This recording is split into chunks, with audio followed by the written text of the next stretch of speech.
네, 이어서 오강남 선생님 발표 들어보도록 하겠습니다. 오강남 선생님께서는 그 맥메스터 대학교 종교학과에서 화엄 법규연계에 관한 연구로 학위를 하셨고요. 현재는 불교와 기독교의 대화, 두 종교를 서로 비교 연구하는 작업을 하시고 계십니다. 현재는 캐나다 리자니아 대학교 명예교수로 계십니다. 발표해 주시겠습니다. 큰 박수로 맞아 주십시오.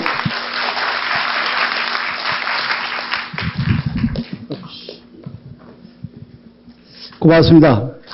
네.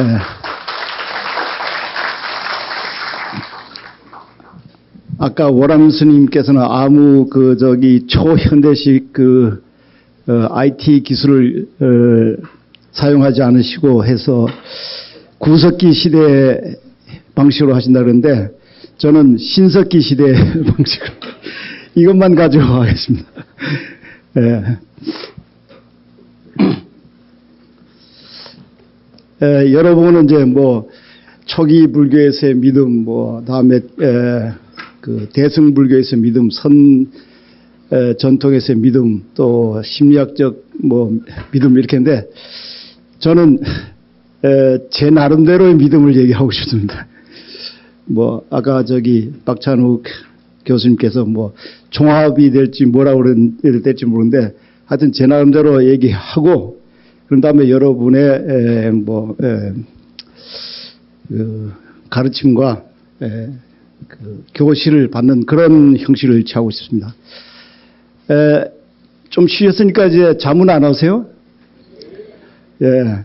아까 컴컴무리해서 잠이 좀 많이 왔을 것 같은데 혼하니까 아마 잠이 좀 덜 오지 않을까 생각이 됩니다. 어떤 목사님이 자기가 설교할 때마다 자기 아버지가 그 앞에서 맨날 잠을 자는 거예요. 그래서 이거 어떻게 하면 좋을까 해가지고 자기 아들한테 너 할아버지 옆에 앉았다가 할아버지가 주무실 때마다 이렇게 쿡쿡 찌르라고 그러면 내가 1,000원씩 주겠다 그래. 다음 주일 되니까 정말 할아버지가 안 주무시는 거예요. 됐다 생각해요. 다음 주일에 되니까 또 안 주무시는 거예요. 참 됐다 그런데 셋째 주일 되니까 또 쿨쿨 주무시는 거예요. 그래서 아들 보고 너 어떻게 했냐 그러니까 아들이 하는 말이 할아버지가 그러는데 쿡쿡 찌르지 않으면 2,000원씩 주겠다 그래서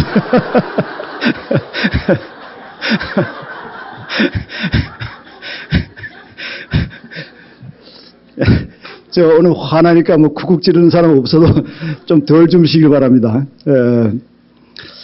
저는 아까 명예교수라고 했는데 그 말은 늙었다는 뜻입니다. 교수들 중에도 30대 교수는 배운 대로 가르치고 40대 교수는 어려운 것만 가르치고 50대 교수는 뭐를 가르치고 60대 교수가 되면 생각나는 대로 얘기합니다. 근데 70대가 되면 횡설수설이랍니다. 저는 아마 생각나는 데에서 횡설수설 그 사이에 왔다 갔다 하게.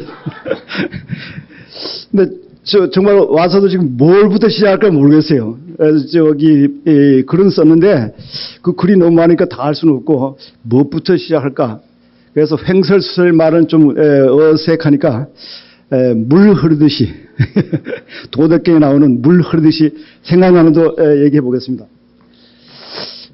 믿음 그러는데 저는 그 믿음이 여러 가지로 분류할 수 있는데 오늘 그 말씀하신 분들도 제가 할 말을 상당히 먼저 말씀하셨는데 여러 가지 분류할 수 있는데 제가 분류하고 싶은 것은 믿음에 표층 믿음과 심층 믿음이 있다. 이렇게 분류하고 싶어요.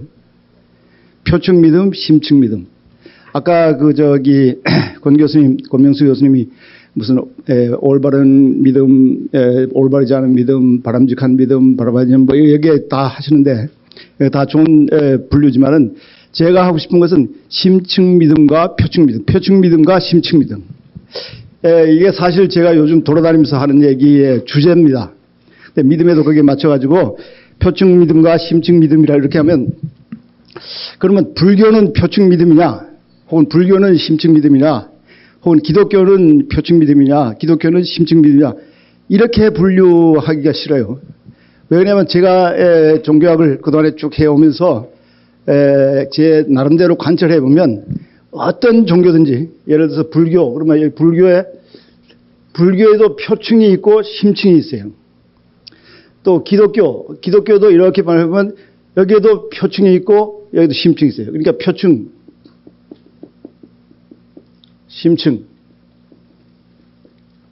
다음에 뭐 유교도 마찬가지고 또 뭐가 있죠? 뭐 도교도 마찬가지고 이슬람도 마찬가지고 힌두교도 마찬가지고 이 모든 종교에 이것은 표층 종교다. 뭐 이것은 심층 종교다. 이런 게 아니라 모든 종교에 표층이 있고 심층이 있다. 표층이 있고 심층이 있다. 표층이 있고 심층이 있다. 그러니까 믿음도 표층 믿음이 있고 심층 믿음이 있다. 이게 제가 요즘 발견하기보다도 요즘 뭐 결론 비슷하게 이제 인생의 끝에 거의 가까이 왔으니까 결론 비슷한 걸 내도 될 거예요. 제가 50대에 쓴 책이 예수는 없다 하는 책인데 그 껍데기 보니까 저도 모르게 뭐 어느 비교 종교학자가 필생의 연구 끝에 어느 원로 종교학자가 필생의 연구 끝에 찍은 마침표 이렇게 썼더라고요. 와 놀랐어요. 왜냐하면 제가 50대에 썼는데 원로 종교학자 그러니까 이거 좀 이상하고 또 뭐 필생의 마침표 그러니까 참 이상해요. 왜냐하면 저는 책을 쓸 때마다 이건 일종의 중간 보고서 그런 심정으로 쓰지 무슨 뭐 결론이다 이런 말 안 하는데 이 표층 심층은 거의 결론이라 생각해도 될 것 같아요. 저는 뭐 원로란 말 들어도 그렇게 놀랄 일도 아니고. 그런데 표층 믿음, 심층 믿음, 표층 기독교, 심층 기독교, 표층 기독교의 믿음, 심층 기독교의 믿음. 그럼 어떻게 다르냐? 우선 표층 그 차이를 제가 볼 때는 이 표층의 믿음은 그 강조점이 뭐냐면 지금의 나예요. 지금의 나. 지금의 나를 중심으로 돌아간 거예요. 뭐 개인이나 집단이나 그 개인 이기주의, 집단 이기주의라고 그럴까 뭐 하여튼 개인이나 나나 집단의 확대, 집단의 세력화, 집단이 잘 되도록 쉽게 말하면 잘 살아보자. 남 부럽지 않게 살아보자. 이거가 그 중심에 있어요. 지금의 나. 불교적으로 말하면 탐진치에 찌들어진 지금의 나를 어떻게든지 미화시키고 아름답게 미화시키고 아름답게 같은 말인가? 하여튼 미화시키고 확대하고 뭐 이렇게 뽐내보려고 과장하려고 이런 것이 표층 종교의 가장 특징적인 그런 요소가 아닌가 이렇게 생각이 됩니다. 이거의 반대로 이제 반대는 아니지만은 심화시키면 그 표층 종교, 심층 종교는 반대는 아니에요. 사실은 반대가 아니고 표층에서 심층으로 심화되는 거예요. 심화되어 가면 어떻게 되냐면 지금의 내가 다가 아니다 하는 것을 깨닫는 거예요. 그런 종교, 그런 믿음이 저는 심층 믿음이라 생각합니다. 이해가 됩니까? 지금의 나에 붙들려 있는 사람은 그런 아무리 오래 믿었든 아무리 아까 무슨 권명수 교수님이 무슨 뭐 계단을 몇 개를 넘어갔든 거기 있는 나는 아직도 뭐예요? 표층 믿음에 속해 있다. 이렇게 저는 보고 싶고 또 그게 사실 아닌가 이렇게 생각이 듭니다. 두 번째 제가 보기에는 이 표층 믿음의 두 번째 특징은 이 무조건 믿는 거예요. 무조건 믿어라. 무조건 믿는 것은 사실은 이게 아까 뭐 이성적 믿음, 감성적 믿음 이렇게 정준영 교수가 말씀해 주셨지만 이 무조건 믿는 것은 감성이라고 할 수도 있지만 감성 이전이에요. 이 무조건 믿어라. 덮어놓고 믿어라. 이런 말 많이 듣죠. 뭐 물어보면 덮어놓고 믿어. 기독교의 경우는 덮어놓고 믿어, 무조건 믿어 하다가 그래도 또 묻으면 그 천국에 가면 다 알고 있어. 그러니까 그때 가서 물어봐. 이렇게 얘기하는데 이렇게 무조건 믿으라 하는 그 믿음이 저는 이 표층 믿음입니다. 그러면 이 심층 믿음은 뭐냐? 무조건 믿을 수가 없는 거예요. 세상에 무조건 믿을 수 있는 게 어디 있어요? 무조건 믿는 게 아니고 무조건 믿으면 그야말로 사람 죽이는 일이에요. 안 믿겨지는 걸 어떻게 믿어요? 그래서 그런 믿음이 아니라 이 심층 믿음은 제가 보기에는 무조건에서 이걸 좀 지금의 나가 아니고 지금의 나에 반대되는 게 반대가 아니라 심화되면 뭐가 될까요? 큰 나, 참나. 이거 정준영 교수님이 또 야 없다 이런 거 말할 수가 있을 것 같은데 참나 혹은 뭐가 있어요? 진화 이거는 이제 진화, 대야 뭐 이런 거고 유영모 선생님 말에 의하면 이건 얼라예요, 얼라. 이거는 이제 지금에 나는 이거는 뭐냐면 재나, 몸나. 이 재나 몸나를 강조하는 것은 표준이고 재나 몸나를 심화시켜가지고 큰나, 참나, 얼라 이거를 한 것이 표준이다. 그다음에 두 번째 무조건 믿으라에서 잘 생각해보고 아까 이렇게 해보고 뭐 이렇게 해보고 그런 다음에 그렇구나, 그래 하면서 그런 식으로 믿음을 점점 심화시키고 이해의 폭을 넓히고 깨달음의 폭을 넓히는 그런 것이 심층 종교 같습니다. 그러니까 이거를 뭐 이해라 그럴까? 이해란 말이 좀 너무 하면 뭐라 그러면 돼요? 깨달음. 이것이 이제 심층 종교고 무조건 하고 이건 안 되는 것 같아요. 근데 이 무조건하고 이해 혹은 깨달음의 차이가 뭐냐? 무조건 믿으라는 건 사실은 뭐냐면 주어진 어떤 명제를 아무런 반성 없이 그대로 받아들인 겁니다. 예를 들어서 남대문에 문턱이 있느냐? 어떤 친구는 남대문 갔다 오더니 문턱이 있다 그러는 거예요. 그래? 문턱이 있고 믿겠다. 이건 뭐예요? 이건 무조건 믿는 거예요. 그죠? 또 한 친구는 똑같이 남대문 갔다 오더니 뭐를 그래요? 남대문 문턱이 없다 그런다.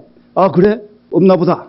하고 그걸 믿는 거예요. 이렇게 믿는 것은 사실 second hand information, 한 달이 걸쳐온 그런 인포메이션을 그냥 아무런 저항 없이 그냥 받아들이는 거예요. 이건 사람이 할 일이 별로 아닙니다. 물론 그게 필요하긴 하죠. 어떤 분이 아내자가 이런 강강 아내자가 이건 얼마 버는 그거 안 믿겠다고 그러는 사람 또 없을 거예요. 그죠? 그런 건 믿을 수 있어요. 그러나 아주 중요한 것을 그런 아무런 반성 없이 무조건 받아들이는 건 이건 참 힘든 일인데 그런 아무런 반성이나 이성적인 성찰이나 면밀한 관찰이 없이 무조건 받아들일 때 그런 믿음을 기독교에서는 뭐라 하냐면 faith as 아순수스라는 거예요. 아순수는 assent, 어떤 거에 동의하는 거예요. 승인을 하는 거예요. 그런 믿음은 어느 면에서는 상당히 위험합니다. 필요하긴 하지만 어떨 때는. 왜 위험하냐면 그게 잘못되면 뭐가 되냐면 맹신이에요. 아까 말한 맹목적인 믿음. 맹신보다 더 광하면 뭐가 돼요? 광신이 돼요. 광신보다 더 본질적으로 야단스러운 건 뭐예요? 미신이 되는 거예요. 광신, 미신, 맹신. 그래도 조금 덜한 거는 경신이에요. 경신, 가별경자. 쉽게 믿는 거. 근데 경신, 맹신, 광신, 미신. 이게 이런 무조건 믿는 데서 나오는 그런 폐단일 수가 있다. 다음에 이 이해나 깨달음은 제가 보기에는 아까 정준영 교수님이나 여러분이 말씀하신데 이거는 믿음은 믿음이에요. 예를 들어서 내가 이 무조건 믿는 믿음이 안 된다 하는 그것도 뭐예요? 일종의 그것도 믿음이에요. 그죠? 안 된다. 나는 뭔가 더 나아야 내 삶을 더 아름답게 만들고 보람되게 만들고 가치있게 만들 수 있다.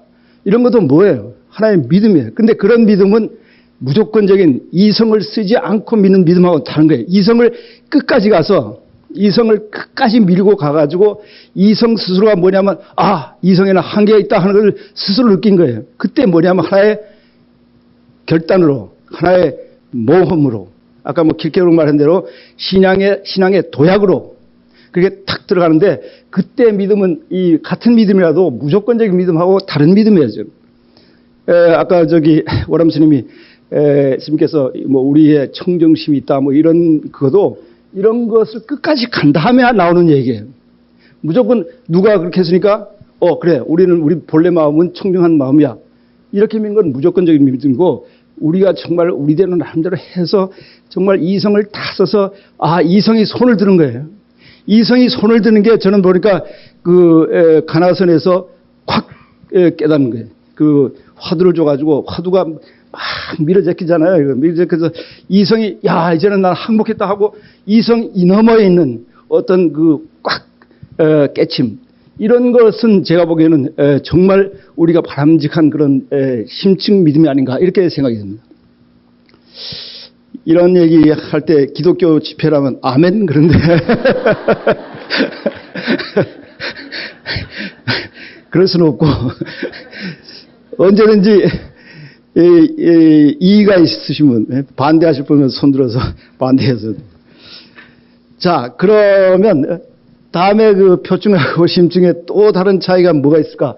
제가 볼 때 제 책에 대략 써 있습니다. 거기에. 그런데 이 어떤 그 큰나 참나 얼나 혹은 진짜 나 혹은 그 절대적인 어떤 실제라 그럴 때 우리가 참 이거 문제가 아주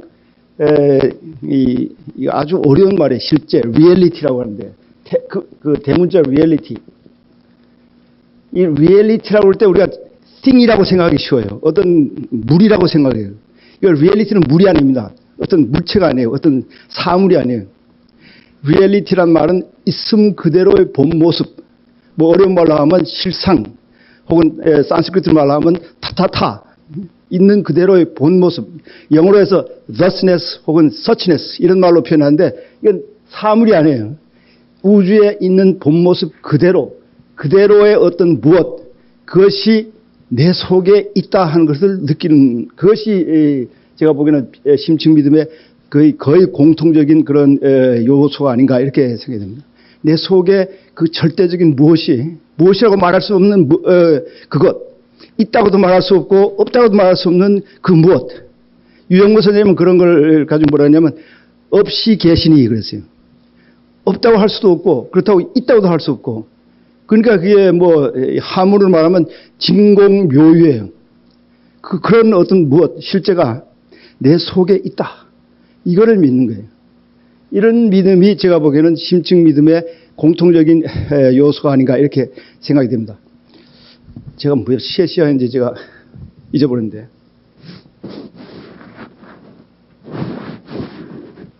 한 10분 했어요? 15분 했어요? 예. 이따가 이렇게 들어주세요. 예, 그런데, 보면, 이런 리얼리티, 절대적인 어떤, 뭐, 존재라고 할 수 없어요. 절대적인 무엇.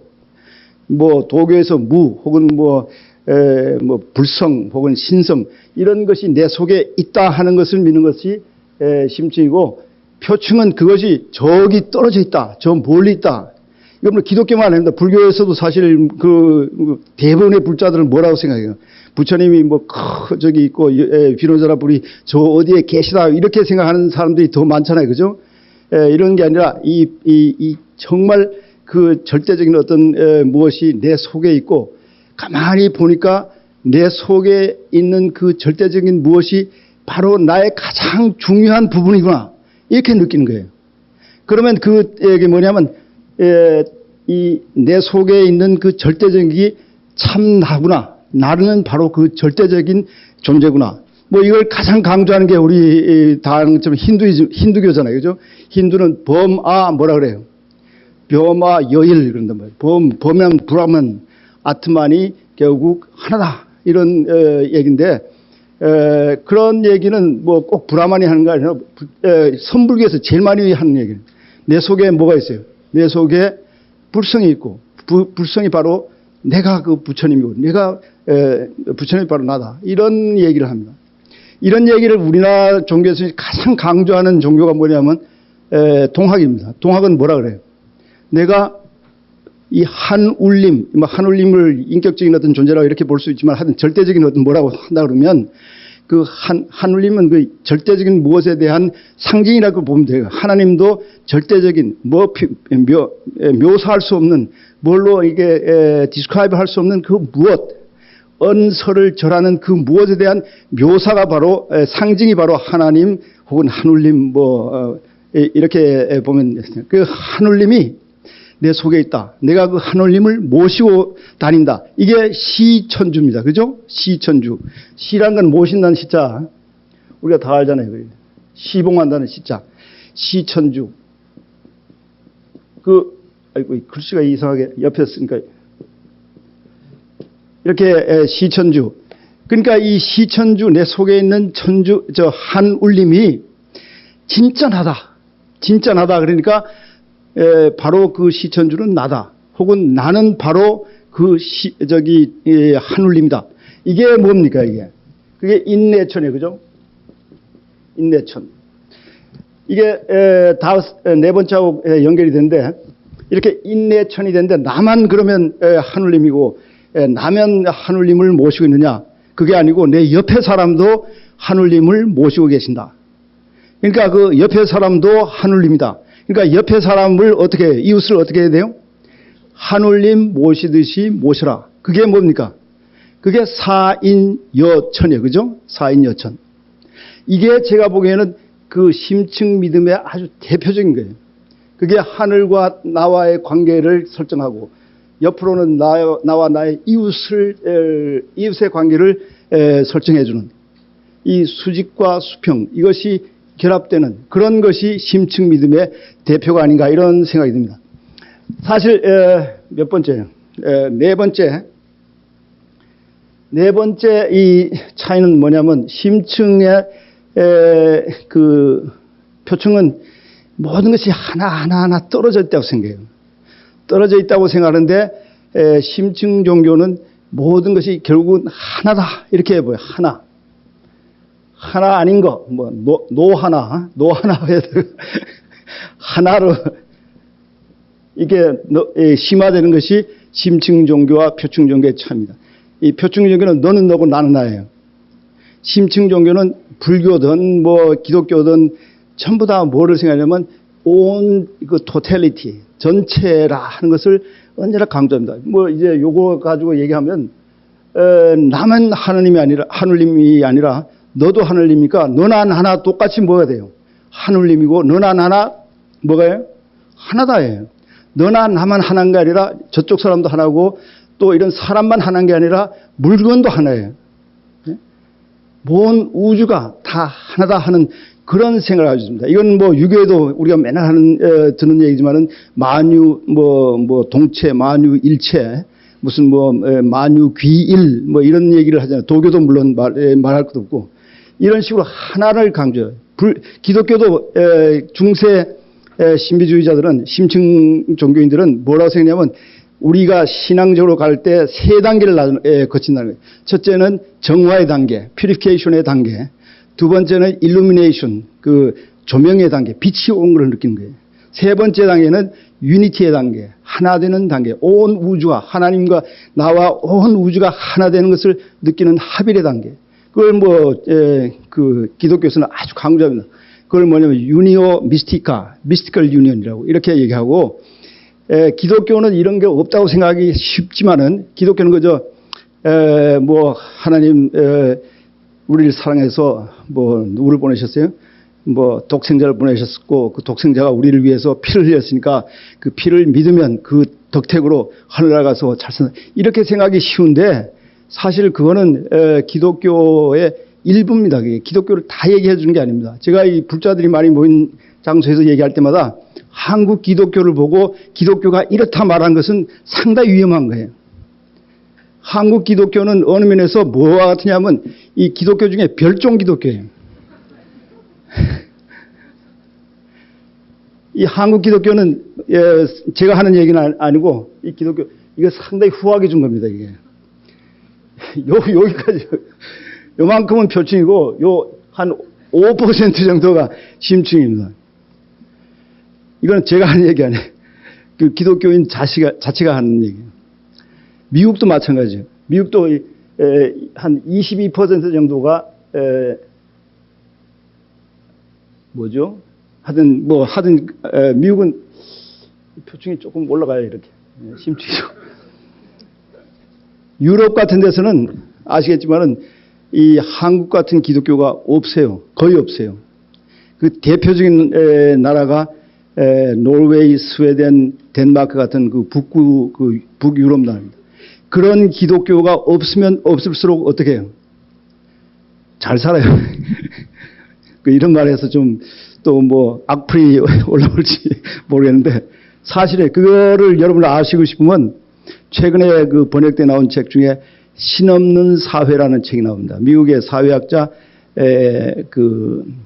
필 주커만이라고 하는 사람이 쓴 책인데 신없는 사회가 자기가 가서 보니까 미국 신 있는 사회보다 훨씬 더 잘 사는 거예요. 교육이라든가 범죄율이라든가 무슨 문맹이라든가 복지라든가 모든 면에서 미국보다 앞서는데 이게 왜 그러냐 그러니까 가장 중요한 이유가 신이 없는 거예요. 네? 우리가 믿는 것 같은 그런 신이 없는 거예요. 신이 뭐 우리가 믿는 신은 뭐예요? 한국에서 주로 믿는 신은 교회 잘 나가고 저기 헌금 잘 내고 하면 어떻게 해야 되는 거예요? 복 많이 받아가지고 잘 산다. 그러니까 잘못 사는 건 누구 책임이에요? 내 책임이에요. 그죠? 그러니까 잘 살려면 어떻게 하면 돼요? 교회 나가서 잘하면 되는 거예요. 뭐 불교도 뭐 별 다를 거 없지만, 그런 식으로 되니까 복지라는 게 별로 관심이 없어요. 그러나 그쪽 같은 데서는 신이 없으니까 못 사는 사람이 있으면 신 때문에 그런 게 아니고 누구 때문에 그래요? 우리 모두 때문에 그런 거예요. 그러니까 시스템을 자꾸 바꾸려고 그러고 이렇게 개선시킬 그 욕망이 생기는데 이 뭐 신이 딱 있어가지고 신이 뭐 한다 그러면 이건 아무도 안 돼요. 신이 있으면 과학도 안 돼요, 사실은. 왜 오늘 날씨가 꾸무리한가? 왜 오늘 날씨가 비가 오는가? 이 뭐 서불대학을 미워해가지고 하나님이 비를 줬다 그러면 기상학이 가능해요, 안 가능해요? 기상학도 없어지는 거예요. 그러니까 이 심층에서는 그런 저기 위에 있는 어떤 뭐 신적인 존재가 우리를 관여한다, 뭐 우리를 지배한다 이런 걸 믿는 것은 사실 표준이고 그런 것을 믿지 않고 정말 내 속에 있는 신이 내 속에 있고 내가 그 신의 일부고 혹은 내 속에 있는 그 신이 바로 나의 진정한 나다 이거를 깨닫는 거 이런 것이 제가 보기에는 심층 종교의 특징이나 이렇게 생각이 됩니다. 다섯 번째가 중요한데, 미안합니다. 요즘 앞에 시계도 없어요, 제.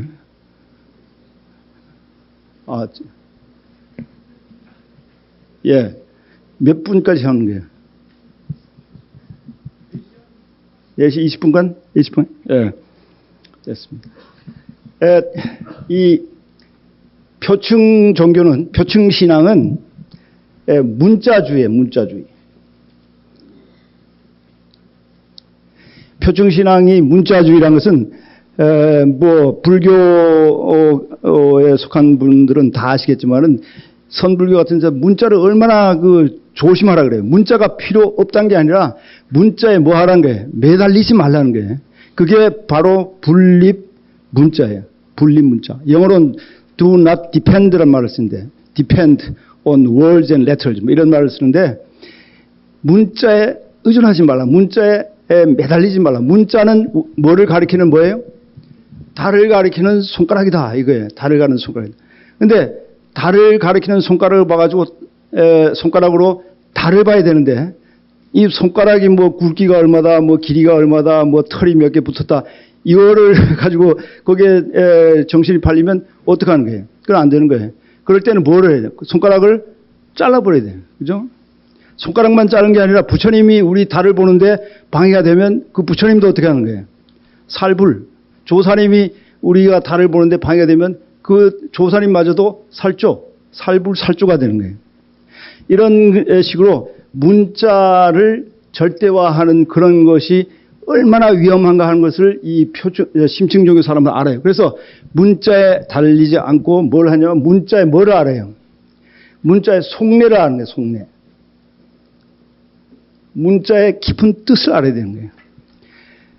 불전이라든가 뭐 성경에 나오는 여러 가지 우리가 보통으로 믿을 수 없는 그런 얘기도 있잖아요. 그런 얘기들을 뭘로 생각하면 되냐면 하나의 시라고 생각하면 돼요. 하나의 상징, 은유 이렇게 생각하면 되는 거예요. 그러면 그 뒤에 나오는 그 뜻은 무궁무진할 수 있어요. 그러나 그걸 문자적으로 이해하려고 그러면 그러면 그 뜻이 탁 막혀버리는 거예요. 제가 이런 얘기를 좀 더 쉽게 하기 위해서 보통 무슨 심청전을 예를 드는데 심청전을 예를 들고 싶지만 시간이 없으니까 한 가지만 얘기하겠습니다. 문자로 하지 말란 게 심청전 얘기를 할까요 말까요? 심청전이 그 심청이가 중국 여자인지 아세요 여러분? 모르죠? 그 중국 여자냐 아니냐 역사적 사실이 거기 중요한 게 아니에요. 그러나 사실 그 이야기 자체로 보면 심청이는 중국 여자예요. 중국을 배경으로 한 한국 소설에 쓰기는 한국에서 썼지만은 배경이 뭐예요? 중국이에요. 그래가지고 남경상인 그러면 우리가 보통 생각에는 뭐 중국하고 황해도 왔다 갔다 하는 뭐 상인이라고 생각하잖아요. 그게 아니라 남경에서 이쪽으로 이렇게 왔다 갔다 하는 그런 상인들이에요. 중국 해변을 왔다 갔다 하는. 근데 하여튼 심청이 얘기에서 뭐 우리가 아는 것처럼 공양미 300석에 이렇게 팔려가지고 물에 들어가서 어떻게 하는 거예요? 뭐 용궁에 들어가서 며칠 있다가 올라와요? 3일 있다가 올라오는 거예요. 그죠? 와가지고 이제 연꽃 위에 이제 있는데 또 남경상인들이 발견해가지고 심청이를 데리고 어디로 갔어요? 그 궁전에 가서 왕한테 가서 왕후가 됐어요. 왕후가 돼가지고 뭐가 됐어요? 아버지가 보고 싶어가지고 그 장님들을 위한 잔치를 벌였어요. 그래서 아버지가 왔는데 아버지를 보고 아버지 그러니까 아버지 눈이 뜨이고 그 얘기가 단 것 같아요. 거기 뭐가 있는지 아세요? 아버지가 눈을 확 뜨니까 모든 장님들이 눈을 뜨는 거예요. 길 가던 장님, 자던 장님, 모든 장님이 눈을 뜨는 거예요. 그건 상당히 불교적입니다. 한 분이 성불하면 다 성불할 수 있다. 네? 혹은 티끌 하나 속에 시방이 온 세계가 다 들어있다. 이런 그 철학이 거기에 들어가 있는 거예요. 그러나 아버지가 눈 뜨는데 모든 사람들도 그런 일이 어디 있어? 그 옛날 얘기 이젠 그만하라. 그게 문자주의예요. 문자주의만 뭐라냐면 용궁이 어디 있어? 용궁 그 속에 들어갔다 숨도 안 쉬고 2분이나 3분 용궁 속에 그 들어갈 수 있어? 그게 문자주의예요. 그러나 용궁에 들어가서 올라왔다 하는 말은 뭐예요? 뭐 여러 가지 뜻이죠. 3일 만에 올라왔다는 건 제가 보기에는 아주 중요합니다. 왜냐하면 이 3일이나 제3일이라는 게 무지하게 중요해요. 그 기독교에서도 예수님이 돌아가신 다음에 3일 만에 부활했다는데 달이 없어졌다가 다시 생긴데 3일이에요. 그러니까 뭐든지 없어졌다가 새로 태어나는 것이 3일이에요. 그런 얘기들이 뭐 성경에 얼마든지 있습니다. 뭐 심청전뿐만 심청전을 믿느냐 안 믿느냐는 것은 그런 문자적인 사실을 그대로 문자적으로 믿느냐 안 믿느냐 아무 상관이 없어요. 그렇잖아요? 심청전을 믿는다 그러면 뭐를 믿는 거예요? 심청전에 나타나 있는 뭐를 믿어? 어떤 정신, 어떤 메시지를 믿는 거예요. 메시지가 뭐예요? 심청전의 메시지는? 효성이죠. 그죠? 효성. 그 효성을 믿냐 안 믿냐는 각자에 따라 저는 안 믿어요. 왜 안 믿느냐? 심청이 물에 빠지냐 안 빠지냐 이거를 안 믿는 게 아니라 그 그런 효성을 강요할 필요가 있냐 없냐 그럴 때 저는 안 믿는 거예요. 왜냐하면 뭐 나이가 든 사람 좀 어둡게 살면 어때요? 근데 그 눈뜨게 하기 위해서 뭐 16살 꽃다운 처녀가 뭐 펴보지도 못하고 그냥 죽는 거 이건 그건 반대예요. 그죠? 근데 더 반대는 뭔지 아세요? 심청이가 가만 보면 자기가 공양미 300석을 뭐 준비해서 그 절에 갖다 바치면 아버지 눈을 뜨리라고 그런 사실을 믿지도 않으면서도 가서 죽은 거예요. 제가 왜 이런 말을 하는지 아세요? 만약 정말 아버지가 눈을 뜬다고 믿었으면 나중에 황과되어 가지고 잔치를 베풀 때 누굴 위한 잔치를 베풀어야 돼요? X 장님들을 위한 잔치를 그죠? 장님들을 위한 잔치를 해서는 아버지가 안 오잖아요. 그죠? X 장님들을 위한 잔치를 벌였을 텐데 장님들은 그건 안 믿고 있었다는 뜻이에요. 제가 보기에는. 하여튼 이렇든 저렇든 심청전에서 중요한 것은 메시지지 그 속내지 그 하나하나 무슨 뭐 그것이 역사적인 사실이냐 아니냐 과학적으로 가능하냐 안 가느냐 이게 아니에요. 근데 표층에 있는 사람들은 그걸 억지로라도 믿어야 된다는 거예요. 그거 필요 없어요. 우리가 가만히 생각해 보세요. 소설이 픽션이라고 그러잖아요. 그죠? 소설 가지고 그 감명을 받는 거 어느 면에서는 역사 가지고 감명받는 것보다 더 클 수가 있어요. 그래서 소설가를 거짓말한 사람 그런 건 우리는 믿지도 않는다 이런 말 해요 안 해요? 안 하잖아요. 그죠? 그 말은 우리에게 메시지를 주려면 아무거나 해야 되는 거예요. 경전이라는 게 꼭 역사적으로 과학적으로 맞으면 되는 게 아니에요. 세계적으로 유명한 그 한스 큉이라고 하는 신학자는 뭐냐면 마리아가 처녀로서 아기를 낳았다 하는 것은 그것은 종교적인 의미를 주려고 한 거지 과학적이나 생물학적이나 역사적 사실을 얘기하려고 하는 것이 아니었다. 이 말했다가 어떻게 해야 되냐면 표층 그 지도자들에 의해서 너는 더 이상 가톨릭 신학자로는 가르칠 자격이 없다고 자격을 박탈당했어요. 이게 바로 뭐냐면 그 마리아가 처녀로서 아기를 낳다 하는 그 말의 그 근본 뜻을 알아야 되는 거예요. 더 깊은 뜻을. 그 깊은 뜻이 한 가지만 아니에요. 또 들어가고 또 들어가고 또 들어갈 수 있는 거예요. 제가 이런 얘기 이제 심청전은 그만두고 이제 시간이 조금 있을 것 같으니까 쉽게 하기 위해서 제가 크리스마스 얘기를 많이 합니다. 산타클로스 얘기. 산타클로스 얘기는 우리가 다 아는 것처럼 어떤 애가 착한 일을 하면 산타 할아버지가 꿀등을 통해서 내려와가지고 크리스마스 이브에 선물을 많이 주고 간다. 이런 얘기잖아요. 그죠?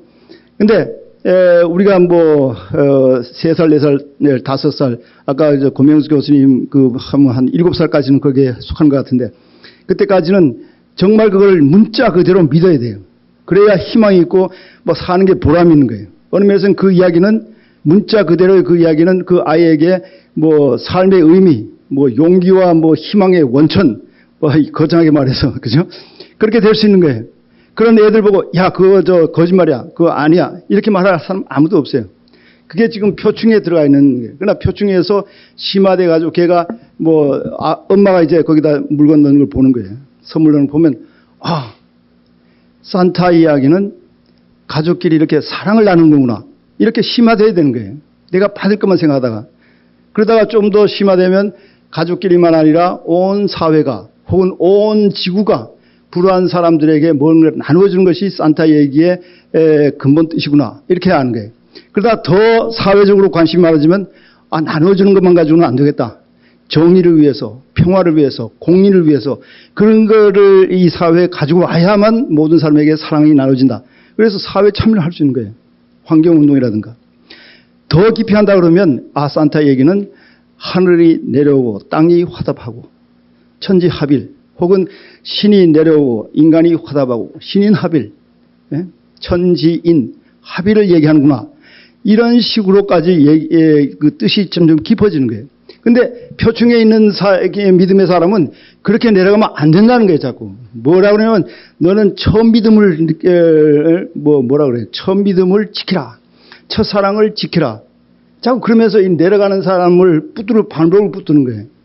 저는 그게 좋지 않다고 이렇게 생각합니다. 다시 말해서 저는 뭐 제 책에 여러 가지 예를 들어놨습니다. 예를 들어서 뭐 화물 숭배라고 남태평양에 말레이시아 뭐 뉴기니 이쪽에 옛날에 2차 대전, 1차 대전, 2차 대전에서 유럽과 미국에서 무슨 군수물자를 많이 가져왔어요. 그러니까 거기에 섬 사람들이 뭐냐면 이게 하늘이 보낸 물건인데 이 사람들이 왜 자기들만 쓰느냐 뭐 이런 식으로 그런 것을 기초로 해가지고 막 자기들 대로 종교를 막 만들어냈어요. 그걸 화물 숭배를 하는데 그 중에 제일 재미난 것은 존 프람이라고 하는 사람이 비행기를 타고 와가지고 뭐 물건을 잔뜩 주고 이제 떠나면서 내가 2월 15일 날 다시 오겠다 이런 말을 했어요. 그런 다음에는 이제 그 섬의 사람들은 존 프람이 오기 위해서 뭐 비행장도 만들고 모형 안테나를 대나무로다가 만들고 뭐 비행기도 깡통 잘라가지고 이렇게 비행기 모양도 또 만들고 뭐 이렇게 해가지고 매년 2월 15일만 되면 막 존 프람이 오기를 막 기다리는 그런 축제도 하고 그래서 안 오면 또 다음 해. 지난 1999년 토론토 스타라고 하는 제일 큰 신문인데 캐나다에서 그 기자가 가지고 너희 이렇게 안 오는데 계속 그렇게 기다리냐 그러니까 섬 사람 중에 한 사람이 우리는 60년 기다렸는데 너희는 2000년이나 기다리냐. 뭐 2000년 기다리는 거 전 얘기 안 하겠습니다. 하여튼 60년 기다리는데 우리가 이 섬 사람들의 믿음이 참 진지하고 아름답다고 하는 것은 알지만은 우리 보고 그런 믿음을 가지려면 가질 수 있어요, 없어요? 없는 거예요. 그거는 정말 아까 말한 그 뭐 우리의 마음은 본래 청정하다는 이런 것을 믿는 거하고는 다른 겁니다, 이게. 그런 믿음은 저는 존경스럽긴 하지만은 저는 그런 표층에 속하는 그런 믿음이고, 정말 우리의 인생을 걸고 뭐 선불교 용어를 하면 뭐 일생지 대사 이런 데다가 탁 걸어놓은 그런 믿음은 정말 실존적인 결단이고 확신이고 이럽니다. 믿음의 종류가 사실 기독교에서 말하는 그 믿음의 종류가 대략 세 가지, 네 가지로 오는데, 하나는 뭐냐면 아까 말한 대로 누가 말해 준 걸 그대로 받아들인 거예요. 이런 믿음은 사실 기독교에서는 본래 없던 믿음이에요. 언제 나오냐 하면 계몽주의 이후에 성경에 보니까 믿을 수 없는 게 너무 많잖아요. 그런 걸 무조건 믿으라. 그러다가 요즘에는 교회에서 그런 걸 믿는 게 가장 훌륭한 믿음이라고 생각하고, 믿음이라 그러면 바로 그걸 얘기하는 거라고 생각하는데, 계몽주의 이전에는 그런 믿음이 없었어요. 필요도 없었고. 다음에 무슨 믿음이냐면 맡김으로서의 믿음. 제가 거기다 썼는데 턱 맡기는 거예요. 아까 정준영 교수가 아기가 이렇게 확 뛰는 거잖아요. 그런 믿음이 정준영 교수는 감성적 믿음에서 조금 나쁜 거라고 이렇게 좀 생각하는데, 제가 보기에는 그런 믿음이 사실은 이 모든 종교의 가장 핵심적인 믿음입니다. 머리에 탁 맡기는 것은 부처님의 그 여러 가지 부처님의 언행이라든가 뭐 7년간 검토해보고 이렇게 하다가 이거 믿을 사람 있다, 믿을만 하다 싶으면 탁 맡기는 거예요. 그게 맡기고 나서 그때부터는 뭐가 되냐면 안심이 되는 거예요. 좀 불안과 걱정과 근심이 있다가 탁 맡겨서 안심해서 이 세상을 행복하고 자유스럽게 살아가는 그런 믿음이 우리에게 필요한 겁니다.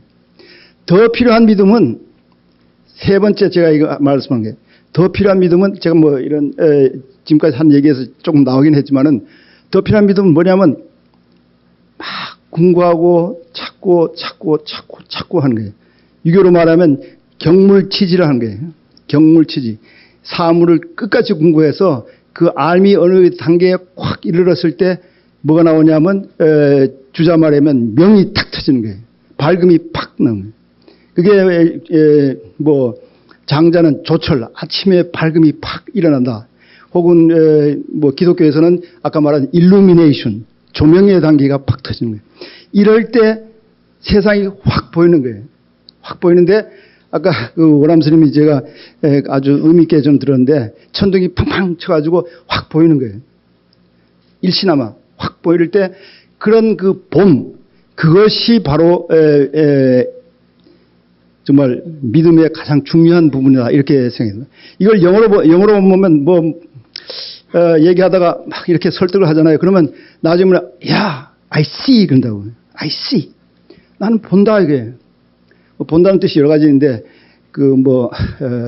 아바타르에서는 I love you 대신에 I'll see you 그러기는 조금 다르긴 하지만은, 하여튼 이 봄으로서의 믿음, 이것은 일종의 세계관, 인생관, 우주관 같은 관에 해당되는 겁니다. 관에 해당되는 것은 뭐 누가 증명할 수가 없는 거예요. 그러나 내 가장 중요한 실존적인 그런 결단에 의해서 그렇게 나가는 거, 이런 것이 사실 현재 우리들에게 필요한 그런 아까 말한 대로 디딤돌이냐 걸림돌이냐 할 때 디딤돌이 될 수 있는 그런 믿음이 아닌가, 이렇게 생각이 됩니다. 제가 1분 남았는데 이걸로 뭐라 그래요? 그 횡설수설 끝내겠습니다. 고맙습니다. 예, 선생님 좋은 강연 잘 들었습니다. 그 표층 믿음과 심층 믿음을 딱 구분을 하시고, 심층 믿음의 특징이 뭔가도 4-5가지로 잘 정리해 주셨고, 또 믿음이 승인, 내맡김 이외에 또 봄으로서의 믿음, 이렇게 말씀을 잘 해주셨습니다. 그러면서 선생님께서 말씀하실 때, 그러니까 믿음이라는 것이 그 이성적인 사유를 통해서 이성적으로 다 궁구를 하면서 그 이성적인 사유의 한계에 딱 도달해서 그 너머로 딱 나아가는 그 순간이, 그러니까 이성 너머의 영역으로 한계 바깥으로 나가는 거를 말씀하시면서 그거를 불교의 깨달음하고도 또 이렇게 연결을 시키셨었던 것 같아요. 예, 그죠? 그렇죠. 그 깨달음이지만 깨달음 했다고 해서 모든 것이 다 다 드러난 건 아니잖아요. 그죠? 예. 아, 이런 것이 있구나. 예. 그런 다음에 나머지에 대해서는 자기를 투척하는 거예요. 예. 영어로 커미트하는 거예요. 예. 그런 때 그 필요한 것이 뭐 대신심이라면 뭐 대신심이고 뭐 그런 게 아닌가 생각합니다. 그 의심이라는 거는 저는 아까 그 오람스님 말씀을 드릴 때 대분심, 대의심, 대신심 할 때 그 의심이라는 게 이성의 그 아주 리거러스한 아주 그 엄격한 시험을 통과하는 것이 그게 의심이 아닌가 이렇게 생각이 들었습니다. 예. 그러니까 그런 의심의 과정을 거쳐서 이성의 한계에 도달해서 그 너머로 나아가는 것하고 예, 그때 믿음하고 예, 이쪽 그것은 믿음하고는 세 질적으로 단계 차이, 다르다. 세 단계 차이. 예. 이거하고 요 차이가 있고 요거하고 요거의 차이인데 이거에서 넘어서 예. 두 단계를 넘어야 이제 그 믿음에 도달하는. 예. 아리송한. 예, 일상적으로 뭐 그렇게 구분할 수 있겠죠. 이성적인 것에 대해서 거기에 미치지도 못하는 것은 이제 비이성적이다라고 얘기할 테고, 또 이성적인 사유를 넘어서 다시 그것을 넘어갈 때 초이성적이다 이렇게 이야기를 할 수 있을 텐데, 이제 개념적으로는 저도 구분이 되는데, 예. 그 누군가가 아주 뭐 이성적인 사유를 통하지도 않고 정말 감정적으로 아주 헌신하고 사랑하고 믿고 의지하고 그럴 때 그거를 감성적 믿음이다, 맹목적 믿음이다, 비이성적이다 이런 식으로 놓을 것이냐, 아니면은 그것이 이성적인 사유를 다 하고 나서 이렇게 통과해 나간 그 초이성적인 그것과 통과하고 보니까 별반 다르지 않더라. 사실은 또 그렇게도 볼 수 있지 않을까. 뭐 이건 제 생각입니다만. 저도 저기 아까 그 정준영 교수 말씀하신 게 뭐 박티라든가 파사다라든가 이런 것은 비이성적인 믿음이라고 저는 그렇게 보지 않습니다. 그거는 우리가 이성적으로 도달할 수 없는 어떤 영역에 있는 어떤 것에 우리의 뭐 일종의 그 모험이라고. 뭐 사랑한 사람에게 뭐 이성적으로 다 따져보는데 뭐 따져가지고 이건 믿을만하다 이런 사람은 뭐 별로 신통치 않잖아요, 그죠? 그러니까 그런 헌신이라든가 사랑은 그런 이성의 영역 밖에 있지만은 그렇다고 해가지고 이걸 아주 맹목적인 그런 나쁜 믿음이다 이렇게 물론 뭐 잘못 사랑을 해가지고 속아가지고 뭐 폐가 망신할 수도 있긴 하지만 대부분 이제 진짜 사랑이라면 그런 거 아니지 않을까 이렇게. 예, 믿음을 이성하고 연관시켜서 생각할 때 참. 예, 쉽게 간단하게 말하기는 참 어려울 것 같습니다. 그래도 어쨌든거나 그 이성의 검증을 거쳐서 도달하는 그 경지가 이제 심층 신앙으로 나아갈 수 있는 단계라고 그렇죠. 그렇게 말씀해주신 부분은 예, 한마디 제가 잊어버렸는데 그 기자 그 간담회 할 때 대부분의 사람이 이제 표층에서 시작해서 심층으로 심화를 돼 가는데 심화 안 되는 단계가 안 되는 경우가 있어요. 아까 그 권명수 교수님의 파울러 얘기도 저도 썼지만은 3단계에서 대부분은 멈추고 말아요. 대부분의 미국 사람은 3단계에서 끝나고 마는데 이런 식으로 3단계에서 끝나고 심층으로 못 들어간 걸 저는 종교적 발달 장애라고 이렇게. 그러니까 문자적인 거를 2단계고 3단계가 인습적인 단계인데 이제 거기에 그냥 인습적인 단계도 문자적인 단계. 문자적인 것에서 포함시켜서. 보니까 뭐 모순이 발견되는 거예요. 예. 모순이 발견되니까 나름대로 그 모순을 해결하려고 자기 교회라든가 자기 그 전통에서 그걸 끼워 맞추는 게 그게 인습적이고 종합적인 단계. 종합적 인습적 단계라는 게 자기가 주어진 그걸 가지고 끼워 맞추는 거예요. 그거를 반드시 버리고 그 단계에서 버리고 다음번에 뭐냐면 individual and reflective라는 게 자기 나름대로의 신앙을 이제 구축하는 거예요. 자기 나름대로 반성하고 이성을 이제 활용해 가지고 그게 4단계인데 4단계까지 못 가는 거예요. 그게 이제 문자적으로 이해하지 않고 은유적, 상징적, 비유적인 방식으로 이해해 나가는 단계라고 말씀하시는 그 뒤는 거겠죠? 이제 그렇죠.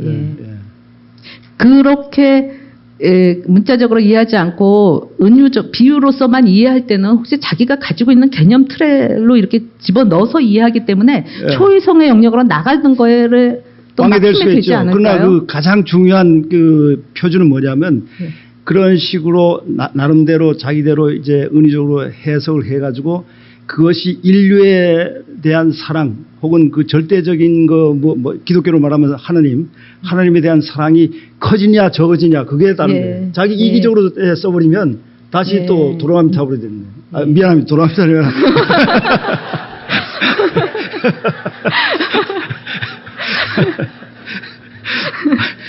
저는 도라미 타블이 절대 없다고 생각해요. 왜냐하면 10년 공부를 했다가 9년 만에 이제 그만뒀어도 9년만큼 쌓았다고 생각해요. 예. 절대로 제대로 한 게 9년만큼 자연스러워진 거예요. 예. 그 10년까지 못 채웠어도 그러니까 그 도라미탑이라는 건 없다고 그러죠. 미안합니다. 아, 그만큼 불교 영화가 우리 일상어에 다 스며들어 있다는 뜻이겠죠. 예. 예. 이제 종합 토론 시간이 있기 때문에 오강남 선생님하고의 그 질의는 이것으로 마치고 이어서 그 종합 토론으로 넘어가는 것이 더 낫지 않을까 이런 생각이 듭니다. 예, 감사드립니다.